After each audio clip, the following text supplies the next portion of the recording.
এবার এই যে চিংড়ি মাছগুলো নুন হলুদ দিয়ে মাখানো, এগুলো আমি ভাজবো, সব একসাথেই দিয়ে দেবো।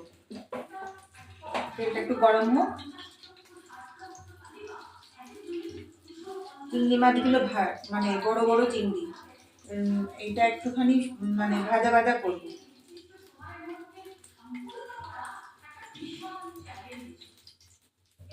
এবার তেলটা একটু গরম হয়েছে, ছেড়ে দেবো।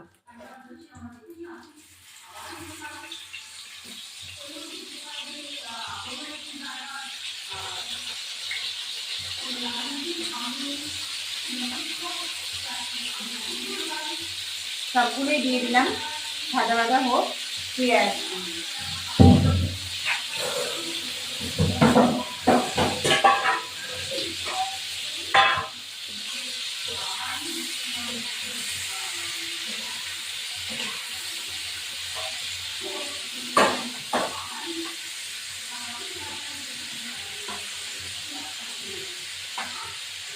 এবার ঢালে আর আমার চিংড়ি মাছগুলো হয়ে গেছে, আমি তুলে ফেলবো। এই দেখো বন্ধুরা, আমি এখন তুলে ফেলছি।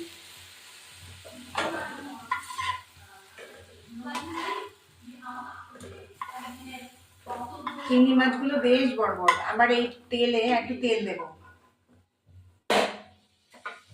এই যে তেল দিলাম।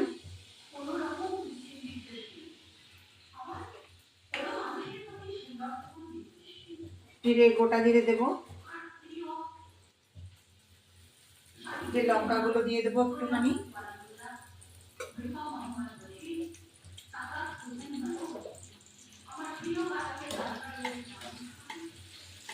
এটা হোক, একটু শিলনোড়া দিয়ে একটু রসুনটাকে থেতো করবো, আদাটাকে থেতো করবো।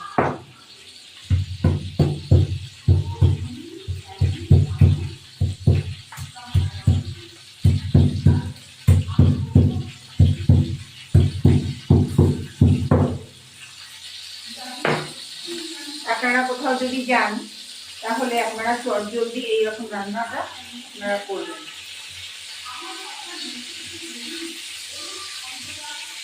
এই হলো, দিলাম। এবার পেঁয়াজ দেবো, পেঁয়াজ দেবো, দিয়ে এরপর টমেটো দেবো,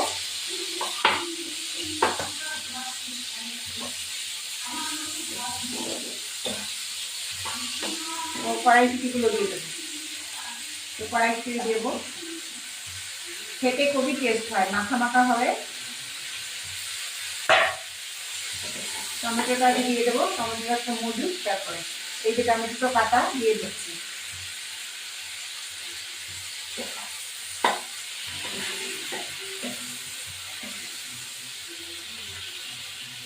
এবার এটা মজুদ একটা, তারপরে আমি নুন হলুদ দেবো, সব দেবো, মজতে হবে। এবার আমি একটু জিরের গুঁড়ো দেবো,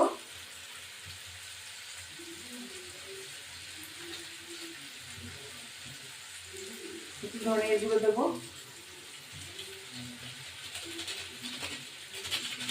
সবটাই দিয়ে দিলাম। দিয়ে একটু নাড়াচাড়া হবে, মশলাটা একদম কষে যাবে।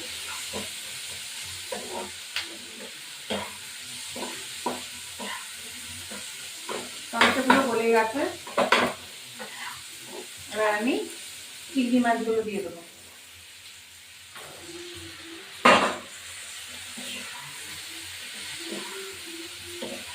দিয়ে সামান্য জল দিয়ে ঢেকে দেবো, পরে নামিয়ে দেবো।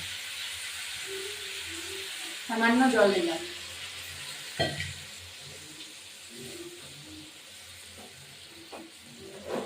এবার আমি ঢেকে দেবো, ঢেকে দেওয়ার সাথে এটা হতে থাকো। এবার এই আমার মাছটা হয়ে গেছে, এরকম বন্ধুরা সুন্দর হয়ে গেছে।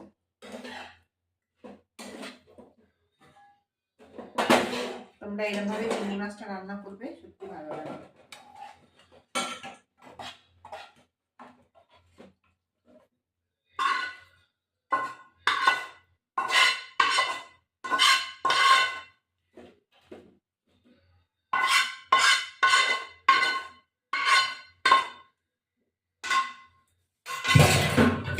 এই আমার চিংড়ি মাছ দিয়ে দো পেঁয়াজি, দেখো বন্ধুরা সুন্দর হয়েছে।